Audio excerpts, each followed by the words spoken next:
7 इंचची ही कटोरी आहे. कशी वाढवली ते बघा. हा मोंड्याचा भाग आहे असा टाकून घ्यायचा आहे फॅब्रिकवरती. फॅब्रिक हे तिरप्या कापडामध्ये तुम्हाला कटोरी टाकायची आहे. बघा आता 7 इंचची कटोरी आहे, त्यामध्ये तुम्हाला टक्स किती टोकचा हवा आहे त्यावरती आहे. इथं टोक घेतलेला आहे मी 2 इंचवरती, म्हणजे 1-1 इंच 2 इंच इथं टोक आणि अर्धा इंच इथं शिलाई मार्जिन, म्हणजे टोटल 3 इंच वाढवली आहे. 7 म्हणजे 3 इंच टाकायचे झाले 10 इंच. 10 इंच रुंदी बघायची आहे कुठपर्यंत आहे ते. जर इथं 10 इंच रुंदी आहे त्याचा हाफ काढून घ्यायचा आहे 5 इंच. 5 इंचवरती एक मार्क करायचा आहे. वरच्या साईडला आपला टक्स पॉईंट घ्यायचा आहे अर्धा इंच शिलाई मार्जिन सोडून.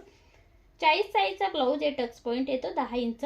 त्यामध्ये तुम्ही 1 ते 1.5 इंच खाली यायचं आहे, म्हणजे टोटल 11 इंच.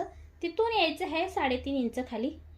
3.5 इंच खाली आल्यानंतर 3.5 इंचच्या 1 इंच 2 इंचचा टक्स घेतलेला आहे. दोन्ही बाजूला 1-1 इंच घ्यायचं आहे. दोन्ही बाजूला 1-1 इंच घेतल्यानंतर हे झालं आपला 2 इंचचा टक्स. इथे झाले आपले अर्धा शिलाई मार्जिन. अशा सोप्या पद्धतीने तुम्ही कटोरी वाढवायची डायरेक्ट कापडावरती.